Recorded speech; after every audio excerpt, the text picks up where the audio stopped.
Dažnai sakoma, kad geri dalykai yra paprasti. Prie to galima būtų pridėti, kad jie tikriausiai vyksta įprastu metu. Taip ir čia Havana Social klube paprastas trečiadienio vakaras, tik aplinka gerokai pasikeitusi. Sportinio pokerio stalai, apie juos besisukantys žurnalistai ir Lietuvos sporto bei pramogų pasaulio žmonės. Ir visa tai dėl kilnaus tikslo. Mat kiekvienas jų, išbandydamas vis labiau pasaulyje populiarėjančią sporto šaką, bei tiesiog gerai praleisdamas laiką, turi galimybę prisidėti prie ledo ritulio populiarinimo. Taigi, žaisdami turnyrą, jūs ne tik tai maloniai praleisite laiką, tačiau galėsite prisidėti prie bendrovės Unibet didinamo prizinio fondo, kuris bus skirtas Lietuvos ledo rituliui.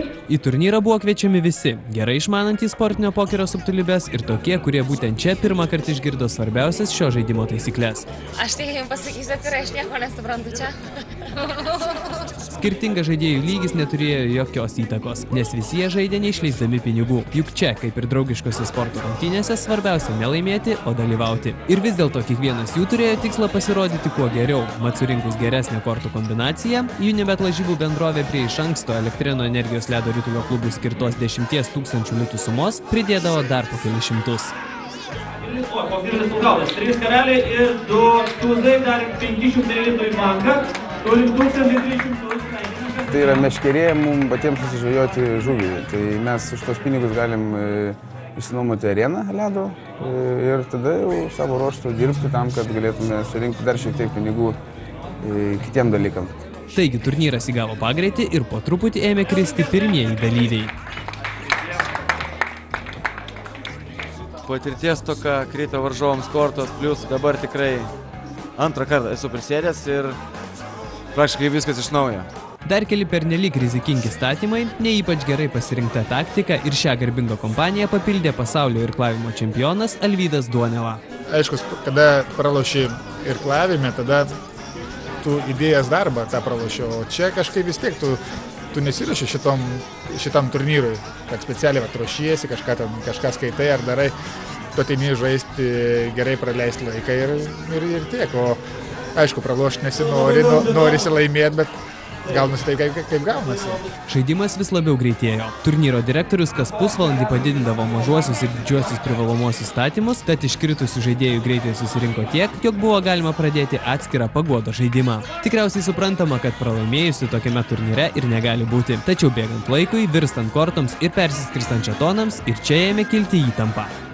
Pagrindinėme turnyre beliko 9 žaidėjai, kurie sėdo prie finalinio stalo įsiaiškinti, kas vis dėlto šiandien yra geriausias. Šiame etape jau tapo aišku, kad likimo vien sėkmiai patikėti neverta. Sportinis pokeris išties reikalauja įgūdžių ir didelio susikaupimo. Vis didėjantys statymai, vis agresyvesnis vakario sukaupusio didžiausią banką žaidimas ir finalinio stalo gretos taip pat apretėjo. Tačiau greitai ir čia viskas apsivertė aukštyn kojom. Kortos yra kortos. Taip, vakaris iškrito. Likę 2 žaidėjai pabandė žaisti atsargiau, žaidimas sulėtėjo, tačiau vis tiek viskam ateina pabaiga. Dar truputėlis įtampos. Lūpui pridėti reikia, kad sužinosim kiek. Strytas yra Ir nuo stalo kyla laimėtojas, dėkodamas su manim varžovui.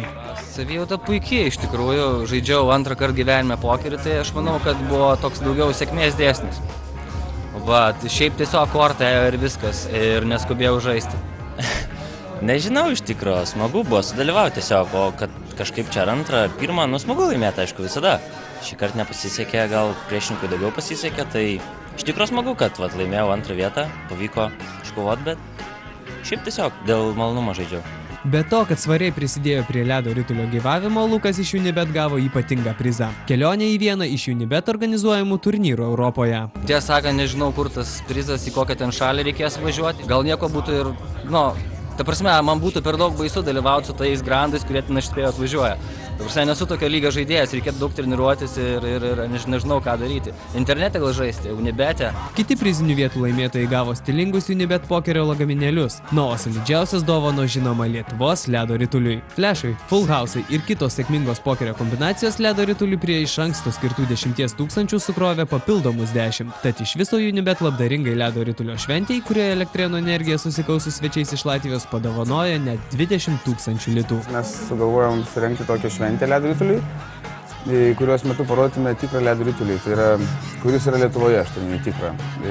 Tai vaikų ledo ritulį, kuris egzistuoja šiuo metu, mėgėjų ledo ritulį, kuris irgi populiarėja smarkiai, ir profesionalų, kurį mes turim, tai yra energijos varžybas Latvijos čempionate.